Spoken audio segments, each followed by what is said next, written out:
and welcome to the Renaissance Polymath. I'm your host, Toby Gagnon, and on this episode, I would like to discuss Thanksgiving through the years. Let's go ahead and get things started. Turkey Day, six-legged birds after football games, a day of overindulgence of food and probably beverage too.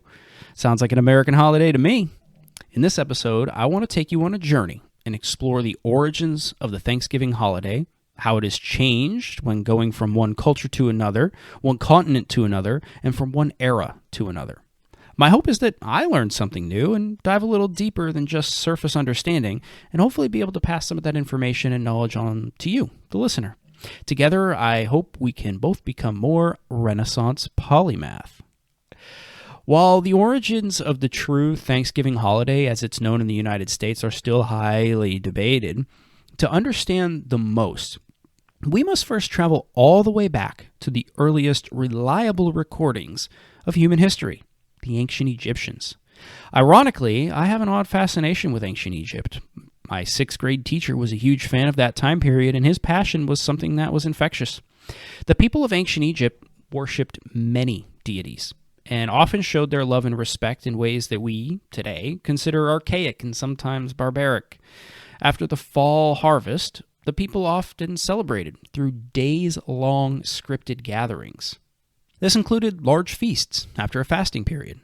Like the Egyptians, other cultures followed similar rituals, including the ancient Greeks, the ancient Romans, and even Native American cultures and tribes.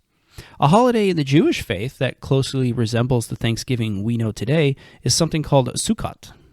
I apologize to any Jewish listener if I mispronounced that, but to simplify the translation, it roughly translates to Festival of Ingathering or Harvest Festival.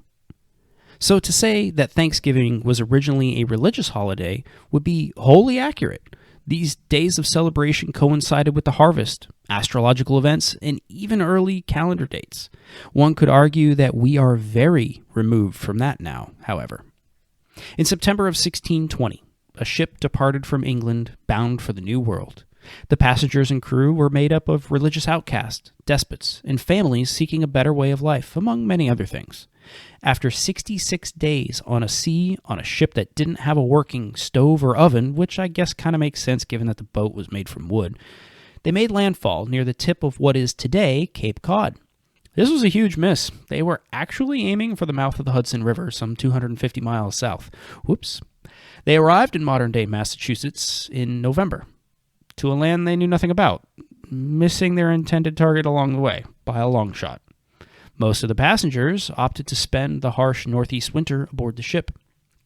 This wasn't easy, not just because of the weather, but because the people were ravaged by scurvy, disease, and malnutrition. By the time spring rolled in, only approximately half of the original passengers and crew remained alive. They made their way ashore and were soon greeted by a Native American who was speaking English of all things. He returned the next day with a man named Squanto. Over the course of that year, Squanto showed the newcomers how to survive in the area, including how to hunt, how to fish, how to grow crops, and also how to avoid poisons. He shared Native American traditions, culture, secrets, and practices.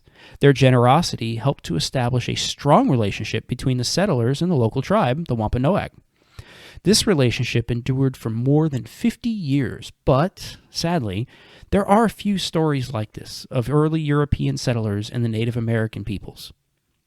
Upon the successful harvest of their first crops, the settlers invited the local tribe and their chief, Massasoit, to join them in a feast in celebration of their harvest. It is commonly accepted that this is the, quote, first Thanksgiving.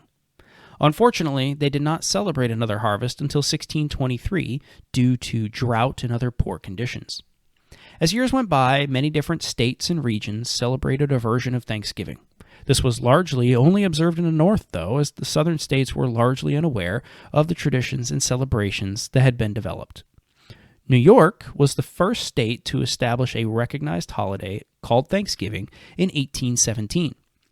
Beginning in 1827, a magazine editor named Sarah Josepha Hale, you may recognize that name from children's nursery rhymes, and yes, that's the same person. She began to make a push to make Thanksgiving a national holiday.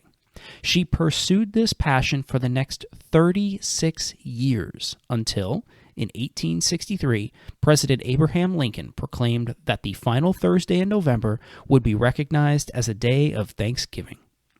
This was celebrated as such until President Franklin D. Roosevelt moved the holiday up to be the third Thursday of November in 1939.